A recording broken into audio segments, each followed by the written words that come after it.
بسم اللہ الرحمن الرحیم ومنها التغلیب وهو ترجیح احد الشیئین علی الآخر فی اطلاق اللفظ علیہ كتغلیب المذکر علی المؤنث فی قوله تعالی وکانت من القانتین ومنه الابوان للاب والام وَكَتَغْلِيبِ الْمُذَكَّرِ وَالْأَخَفِّ عَلَى غَيْرِهِمَا نَحْوُ الْقَمَرَيْنِ أي الشَّمْسُ وَالْقَمَرُ وَالْعُمَرَيْنِ أي أبي بكر وعمر والمخاطب على غيره نحو لنخرجنك يا شعيب والذين آمنوا معك من قريتنا أو لتعودن في ملتنا ادخل شعیب بحکم التغلیب فی لتعودن فی ملتنا مع انه لم يكن فيها قط حتى يعود الیہا وکتغلیب العاقل على غیرہ كقوله تعالی الحمد للہ رب العالمین۔ علم المعانی جو بحث 8 ابوابن میں مکمل تھیو، ان کھاں بعد میں مصنف خاتمے جو ذکر کیو تو خاتمے جو ذکر ان بارے میں ہویو تو ظاہری حالت جے مخالف کلام کرن، یعنی کہ ظاہری حالت ایک گال جی تقاضا کرے رہی ہے لیکن کلام ان جے برخلاف کیو ونے۔ وہ مصنف بدایو تو ان جو کل 9 صورتوں ہوندیوں جے مجا 8 صورتن جو ذکر اساں پٹھیا پڑھی آیاسیں۔ اجو کے سبق مجھے آخری صورت تغلیب جو ذکر تھی رہیو 9 صورت یہ ہے۔ تغلیب چبو ہے غلبو ॾियारण، ایک شے کے بے شے جے متھاں غلبو ॾियारण۔ ہتے تغلیب ماں مراد ہے تو منا 2 شیوں ایک جہڑیوں ہوجن ऐं ہر ایک شے جو الگ الگ نالو ہوجے، ایک شے جو الگ نالو ہوجے بی شے جو الگ نالو ہوجے، لیکن ایک شے کے غلبو ॾिनो वञे ॿी شے جے متھاں، یعنی ان ॿنی شین تے ایک ہی لفظ جو اطلاق کیو وञे، یعنی 2 شیوں ہوجن، 2 مشابہ شیوں ہوجن، 2 ایک جہڑیوں شیوں ہوجن، 2 ایک ॿے جے مثل شیوں ہوجن، پر ہر ایک شے جے لائے الگ الگ لفظ الگ الگ اسم ان جو وضع تھیل ہوجے، لیکن انہن ॿنی شین جے متھاں ایک ہی نالے جو اطلاق کیو وञे بطور غلبے جے، تو انہیں چبو ہے تغلیب۔ مثال ان جو جیئں اساں چوندہ والدین، ہانے والد پی جے لائے چبو والد ऐं माउ जे लाइ हूंदो आहे लफ़्ज़ वालिदा، लेकिन असां जॾहिं असां मुराद वठंदा आहियूं ॿिन्हिनि खे माउ खे ऐं पीउ खे त असां उन जे लाइ वालिदैन जो लफ़्ज़ चवंदा आहियूं। हालांकि वालिदा जे लाइ अलॻि लफ़्ज़ जो वज़ा थियल आहे अलॻि लफ़्ज़, ऐं वालिद जे लाइ अलॻि लफ़्ज़ वज़ा थियल आहे, हू मुज़कर आहे हू मोनस आहे, लेकिन असां गॾाए ॿिन्ही खे वालिदैन चवंदा आहियूं। अहिड़े तरीक़े सां अरबी में बि अबवैन चयो वेंदो आहे वालिदैन खे। हालांकि पीउ जे लाइ अब हूंदो आहे, माउ जे लाइ हूंदो आहे। पीउ जे लाइ अब इस्तेमालु थींदो आहे, माउ जे लाइ इस्तेमालु थींदो आहे, लेकिन उन्हनि ॿिन्ही खे मिलाए अबवैन चयो वेंदो आहे, 2 पीउ। हालांकि 2 पीउ त कंहिंजा बि न थींदा आहिनि, पीउ त हिकु ई हूंदो आहे, लेकिन अबवैन मां मुराद माउ हूंदो आहे ऐं पीउ हूंदो आहे। त हिते ॾिसो 2 लफ़्ज़ आहिनि, ॿिन्ही लफ़्ज़नि जे लाइ ॿिन्ही 2 शयूं आहिनि, ॿिन्ही जे लाइ अलॻि अलॻि लफ़्ज़ वज़ा थियल आहिनि, लेकिन उन्हनि ॿिन्हिनि खे मिलाए उन्हनि जो इतलाक़ हिकु लफ़्ज़ ते कयो वञे थो। त यानी कि हिते उम जे मथां बि अब खे ग़लबो ॾेई उनखे अबवैन चयो वियो। अहिड़े तरीक़े सां वालिदा जे मथां वालिद जो ग़लबो ॾेई उनखे वालिदैन चयो वियो। त इहो आहे तग़लीब, यानी 2 शयूं हुजनि उन ॿिन्ही जे लाइ अलॻि अलॻि लफ़्ज़ वज़ा थियल हुजनि, लेकिन हिकु लफ़्ज़ जो ग़लबो ॿिए लफ़्ज़ जे मथां ॾिनो वञे, हिकु शइ जो ग़लबो ॿिए शइ जे मथां ॾेई करे उन्हनि ॿिन्ही जे मथां हिक ई लफ़्ज़ जो इतलाक़ कयो वञे। सम्झ में आयो? हाणे तर्जुमो ॾिसो। वमिनहा तग़लीब, ऐं इन्हनि मज़ा हिकु तग़लीब आहे, वहुव तरजीह अहद शैइन अलल आखर। तग़लीब जी इहा तारीफ़ आहे त तरजीह ॾियणु 2 शयुनि मज़ा कंहिं हिक शइ जी अलल आखर ॿी शइ ते, यानी कि हिक शइ खे ॿी शइ जे मथां तरजीह ॾियणु। फ़ी इतलाक़ लफ़्ज़ ही लफ़्ज़ जे मुतलक़ आणण में। उन जूं 4 सूरतूं मुसनिफ़ बयानु कंदो। उन मां पहिरीं आहे तग़लीबिल मुज़क्कर अलल मुअन्नस। त यानी 2 शयूं हुजनि तवजो ॾियणु, हिकु शइ मुज़क्कर हुजे, ॿी शइ मोनिस हुजे।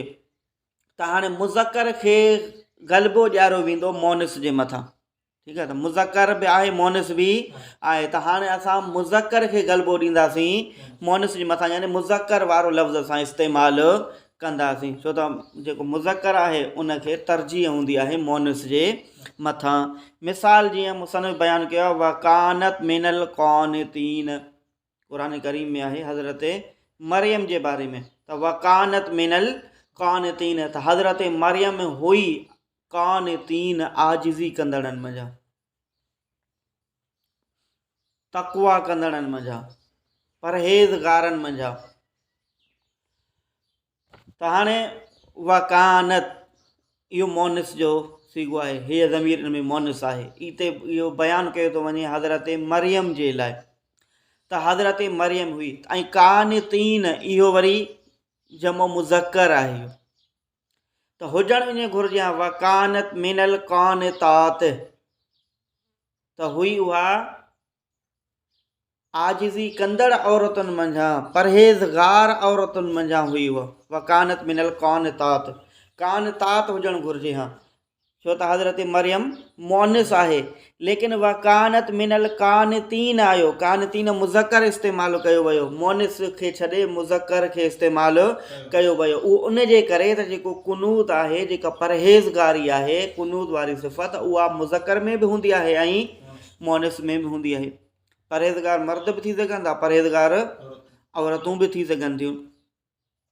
त इते इहो इस्तेमालु कयो वियो हज़रत मरियम जे लाइ, ऐं उते मुज़क्कर इस्तेमालु कयो वियो, यानी कि जहिड़े तरीक़े सां मर्द परहेज़गार आहिनि, त हज़रत मरियम बि मर्दनि खां घटि परहेज़गार न आहे। इते मोनिस बि अची सघे पियो ऐं मुज़क्कर बि अची सघे पियो, पर मुज़क्कर जो ग़लबो ॾियारियो वियो मोनिस जे मथां, यानी मोनिस खे इस्तेमालु न कयो वियो पर मुज़क्कर खे इस्तेमालु कयो वियो। वकानत मिनल क़ानितीन चयो वियो, बजाए इन जे जो चयो वञे वकानत मिनल क़ानितात। सम्झ में आयो? वमिनहुल अबवान, ऐं अहिड़े तरीक़े सां इस्तेमालु कयो वेंदो आहे अबवान। त अबवान मंझां मुराद केरु हूंदा आहिनि? पीउ ऐं माउ। हालांकि माउ जे लाइ उम लफ़्ज़ वज़ह थियल आहे, पीउ जे लाइ अब लफ़्ज़ वज़ह थियल आहे, लेकिन उन ॿिन्ही खे मिलाए अबवान चयो वेंदो आहे, उमवान बि नथो चयो वञे, अबवान चयो थो वञे। त हिते बि ग़लबो ॾियारियो वियो आहे मुज़क्कर जो मोनिस जे मथां।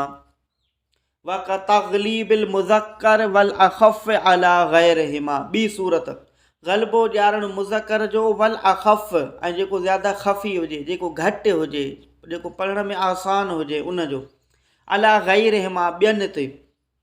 मिसाल जीअं अल क़मरैन ऐं अशम्स वल क़मर।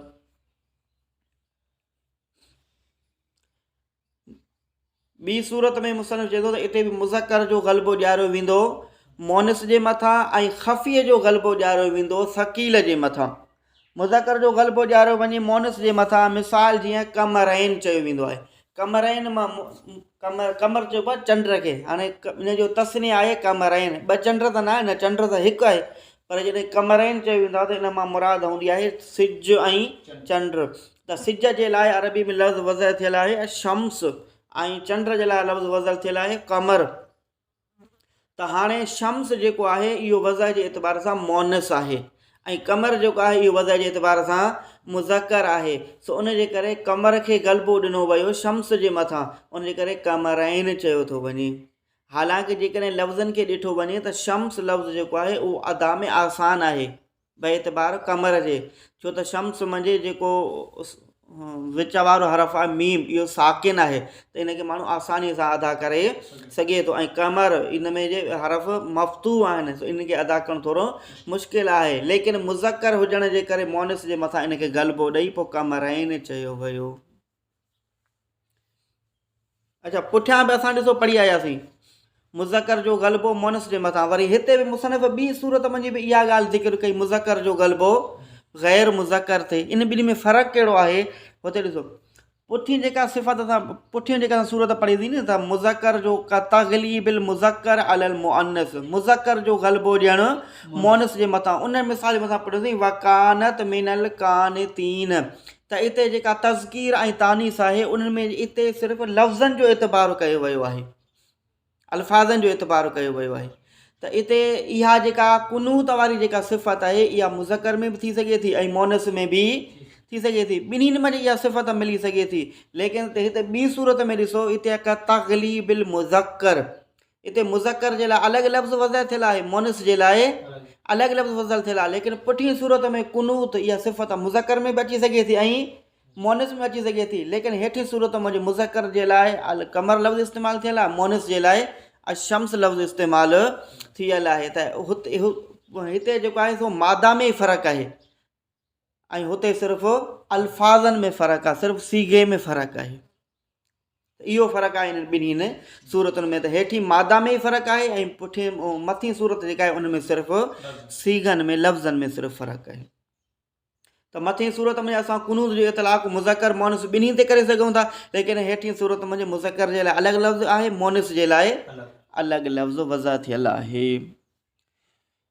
ॿियो वरी चईं था वल अख़फ़, त असां ग़ल्ब ॼाणण जी सूरत इहा ॿुधाई वल अख़फ़, जेको ज़्यादा ख़फ़ी हुजे, जेको पढ़ण में ज़्यादा आसान हुजे त उनखे ग़ल्बो ॼाणो वेंदो आहे सकील जे मथां, जेको पढ़ण में कुझु मुश्किल हुजे। जीअं मसइले चयो वेंदो आहे उमरैन, उमरैन मां मुराद हूंदा आहिनि हज़रत अबू बकर ऐं हज़रत उमर रज़ी अल्लाह ताला अन्हुमा, त पोइ उनखे उमरैन चयो वेंदो आहे ऐं मुराद वरी उन मां वरितो वेंदो आहे हज़रत अबू बकर ऐं हज़रत उमर। त हाणे हिते ॿ नाला आहिनि, हिकिड़ो अबू बकर, ॿियो उमर।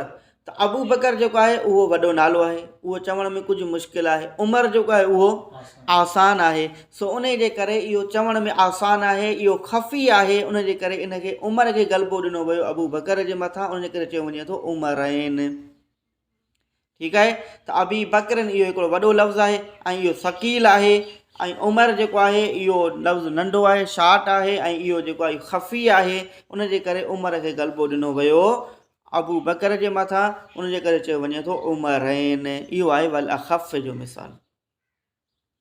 इहा टीं सूरत वल मुख़ातब अला ग़ैरिही, यानी कि मुख़ातब खे ग़ल्बो ॼाणणो ग़ैर ते। तवजो हेॾां ॿ शयूं आहिनि, हिकिड़ो मुख़ातब आहे, ॿियो ग़ैर मुख़ातब आहे, यानी ग़ाइब आहे। त मुख़ातब खे ग़ल्बो ॾिनो वेंदो आहे ग़ैर मुख़ातब जे मथां। त पोइ जेके लफ़्ज़ जिन में मुख़ातब भले शामिलु न बि हुजे, लेकिन उनखे ग़ल्बो ॾियारे असां मुख़ातब वारा लफ़्ज़ इस्तेमालु कंदा आहियूं। मिसाल सम्झो, इहा ॻाल्हि सम्झ अची वेंदी। मिसाल जीअं क़ुरान करीम में आहे लनुख़रिजन्नक या शुअय्ब वल्लज़ीना आमनू मअक मिन क़रयतिना औ लतऊदुन्न फ़ी मिल्लतिना। इहे अल्फाज़ आहिनि हज़रत शुअय्ब अलैहिस्सलाम, अल्लाह जो नबी हुयो, उनखे चया आहिनि उनजी क़ौम। जॾहिं हज़रत शुअय्ब अलैहिस्सलाम उन्हनि खे तबलीग कई त तव्हां ईमान जे तरफ़ अचो, त उन्हनि ईमान न आंदो ऐं जवाब में हज़रत शुअय्ब अलैहिस्सलाम खे चवनि त लनुख़रिजन्नक, अलबत्ता ज़रूरु कढंदासीं असां तोखे, या शुअय्ब, ए शुअय्ब अलैहिस्सलातु वस्सलाम, वल्लज़ीना आमनू, ऐं उन्हनि शख़्सनि खे जन ईमान आंदो आहे, मअक तोसां गॾु, मिन क़रयतिना असां पंहिंजे ॻोठ मंझां, औ लतऊदुन्न फ़ी मिल्लतिना, या तूं मोटी अचो तव्हां फ़ी मिल्लतिना असांजे दीन में। यानी कि हज़रत शुअय्ब अलैहिस्सलातु वस्सलाम खे उहे कुफ़ार क़ौम, कुफ़ार चवनि था, काफ़िर चवनि था क़ौम वारा, त तव्हांखे असां ॻोठ मां कढी छॾींदासीं ऐं उहे शख़्स जिन तव्हां सां ईमान आंदो आहे, यानी तव्हांखे ऐं मोमिननि खे असां हिन ॻोठ मंझां कढी छॾींदासीं, या वरी अव्हां वापसि असांजे दीन में अचो, यानी नऊज़ुबिल्लाह कुफ़र में वरी अव्हां वापसि अचो।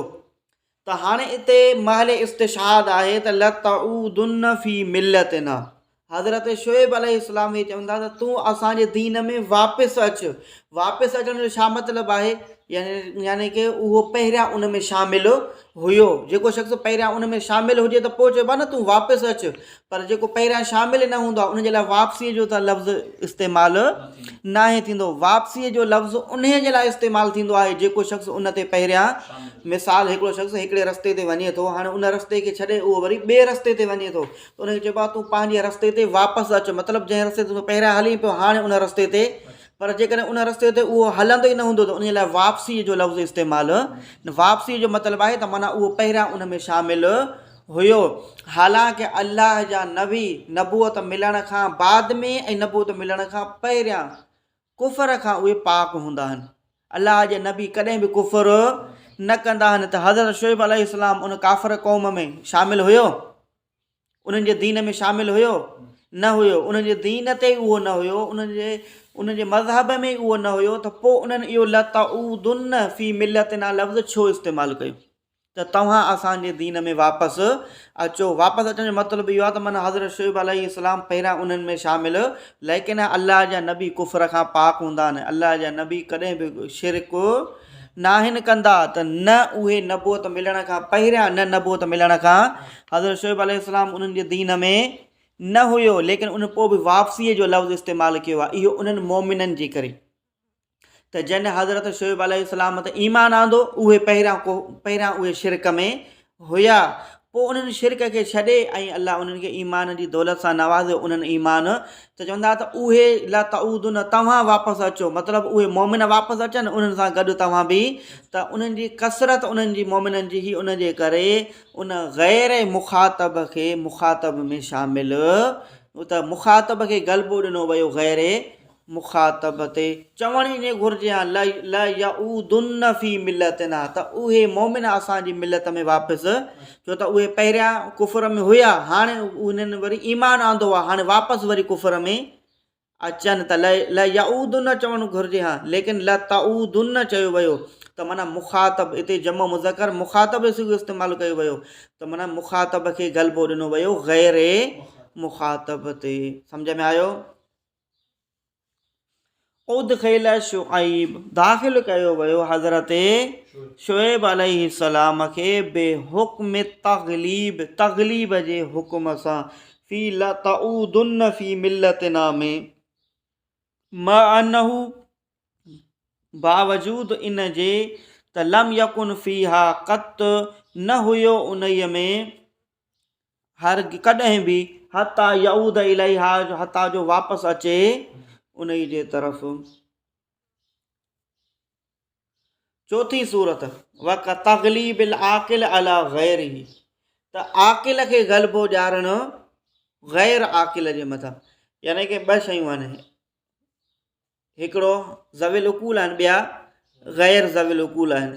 त जॾहिं इन्हनि ॿिन्ही शयुनि जे लाइ सीगो को लफ़्ज़ इस्तेमालु करणु घुरिजे, त हाणे तव्हां त ज़विल उकूल बि हिन में शामिलु थियनि ऐं ग़ैर ज़विल उकूल बि शामिलु थियनि, त असां उहो सीगो इस्तेमालु कंदासीं, उहो लफ़्ज़ इस्तेमालु कंदासीं जेको ज़विल उकूल जे लाइ इस्तेमालु थींदो आहे, उहो इस्तेमालु न कंदासीं जेको ग़ैर ज़विल उकूल जे लाइ इस्तेमालु थींदो आहे। मिसाल जीअं क़ुरान करीम में आहे अल्हम्दुलिल्लाहि रब्बिल आलमीन, इहो आलमीन इहो जमो आहे आलम जो, आलम माना जहान, इहो इसमें आला आहे, इन जी माना आहे ॼाणण जो ज़रियो, ॼाणण जो आलो, मालूमात जो आलो।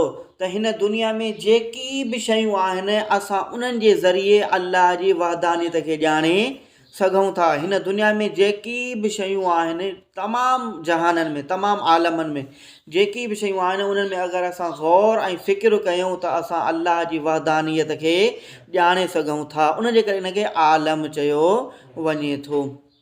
त माना अल्लाह जे वहदानियत खे ॼाणण जे लाइ इहे आला आहिनि, उन में ग़ौर फ़िक्र कयो वञे थो। त हाणे आलम में ज़विल उकूल बि अचनि था, ग़ैर ज़विल उकूल बि अचनि था, ऐं इहो आहे त आलम जॾहिं इहो जमो इस्तेमालु थिए, को बि सीगो जॾहिं जमो इस्तेमालु थिए, जमो पोइ उहो जमो वाव सां इस्तेमालु थिए, जीअं मुस्लिमून आलमून, उहो रफ़ई हालत में, या वरी या मा क़बल मक़सूर नून मफ़्तूह सां इस्तेमालु थिए हालत नसबी या जरी हालत में त इहो ज़विल उकूल जे लाइ इस्तेमालु थींदो आहे। इन जो इस्तेमालु इहो ज़विल उकूल जे लाइ हूंदो आहे। त रब्बिल आलमीन इते बि इहो हालत जरी में या माक़बल मक़सूर नून मफ़्तूह सां इस्तेमालु थियो आहे। ऐं जमो जो सीगो या माक़बल मफ़्तूह नून मक़सूर या वा माक़बल मज़मूम नून मफ़्तूह सां इस्तेमालु थिए त उहो ज़विल उकूल जे लाइ हूंदो आहे। त हिन जॻह ते बि आलमीन खे जमो मंझि ज़विल उकूल जे तौर ते इस्तेमालु कयो वियो आहे। माना ज़विल उकूल खे ग़ैर ज़विल उकूल जे मथां तरजीह ॾिनी वई आहे। सम्झ में आयो? शुरू खां हाणे तर्जुमो कयो। वमिन तग़लीब ऐं उन्हनि मज़ा आहे तग़लीब वहुआ तरजीह अहद शयैन अलल आख़र। उहो आहे तरजीह ॾियणु ॿिनि शयुनि मंझां हिकु शइ खे अलल आख़र ॿी शइ जे मथां फ़ी इतलाक़ लफ़्ज़ ही लफ़्ज़ जे मुतलक़ आणण में क तग़लीबिल मुज़क्कर अलल मुअन्नस। जीअं मिसाल ग़लबो ॾियारणु मुज़क्कर जो मुअन्नस जे मथां। पहिरीं सूरत इहा आहे फ़ी क़ौलिही ताला, जीअं अल्लाह ताला जे इन कौल में आहे वकानत मिनल कानितीन ऐं हुई उहा हज़रत मरियम मिनल कानितीन परहेज़गारनि मंझां। त हिते कानितीन मुज़क्कर आंदो वियो आहे कानितात जी जॻह ते, छो त हिते मुज़क्कर खे ग़लबो ॾिनो वियो आहे मोनस जे मथां। छो त कुनूत वारी सिफ़त मुज़क्कर में बि थी सघे थी त मोनस में बि थी सघे थी। वमिनहुल अबवान ऐं उन्हनि मंझां आहे अबवान बि लिल अब वल उम्म। त हिते अब मुज़क्कर आहे उम्म मोनस आहे त उनजे करे अबवान चयो वियो। मुज़क्कर खे ग़लबो ॾिनो वियो मोनस जे मथां। ॿी सूरत वक तग़लीबिल मुज़क्कर वल अख़फ़ अला ग़ैरिहिमा। मिसाल जीअं ग़लबो ॾियारणु मुज़क्कर जो वल अख़फ़ ऐं ख़फ़ी लफ़्ज़ जो अला ग़ैरिहिमा उन्हनि ॿिन्हिनि खां अलावा ते। यानी मुज़क्कर खे ग़लबो ॾियारणु ग़ैर मुज़क्कर ते ऐं ख़फ़ी खे ग़लबो ॾियारणु ग़ैर ख़फ़ीअ ते। मिसाल जीअं क़मरैन ऐं अशम्स वल क़मर। शम्स मोनस आहे क़मर मुज़क्कर आहे उनजे करे क़मर खे ग़लबो ॾिनो वियो शम्स जे मथां। पोइ अल क़मरैन चयो वियो। वल उमरैन ऐं अबी बकरिन व उमर। उमरैन में मुराद आहिनि हज़रत अबू बकर ऐं हज़रत उमर रज़ियल्लाहु ताला अन्हुमा।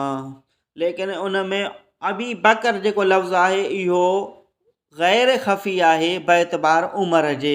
त उमर लफ़्ज़ नंढो आहे ऐं पढ़ण में आसान बि उनजे करे उमरैन चयो वियो। वल मुख़ातब अला ग़ैरिही ऐं मुख़ातब जो ग़लबो ॾियारणु ग़ैर जे मथां यानी ग़ैर मुख़ातब जे मथां। मिसाल जीअं लनुख़रिजन्नक या शुअइब वल्लज़ीन आमनू मअक मिन क़रयतिना औ लतऊदुन्न फ़ी मिल्लतिना। अलबत्ता ज़रूरु कढंदासीं तोखे असां ए शुएब ऐं उन्हनि शख़्सनि खे जन ईमान आंदो आहे तोसां गॾु असां पंहिंजे ॻोठ मंझां या तव्हां वापसि अचो असांजे मिलत में। त हिते हज़रत शुएब अलैहिस्सलाम त उन्हनि जे मिलत में पहिरियां शामिल ई न हुयो त वापसि अचण जो लफ़्ज़ उनजे मथां आणणु ई सही न आहे। लेकिन मुख़ातब हज़रत शुएब अलैहिस्सलाम आहे उनजे करे मुख़ातब खे ग़ैर मुख़ातब जे मथां तरजीह ॾिनी वई। ल यऊदुन जे बजाए लतऊदुन चयो वियो। उदखिल शुएब दाख़िल कयो वियो हज़रत शुएब अलैहिस्सलाम खे बेहुक्म तग़लीब तग़लीब जे हुकुम सां लतऊदुन फ़ी मिल्लतिना में। बावजूद इन जे त न हुयो उन में उहो हरगिज़ कॾहिं बि शामिल हता जो वापसि मोटी अचे उन जे तरफ़। चौथी सूरत वक तग़लीबिल आक़िल अला ग़ैरिही।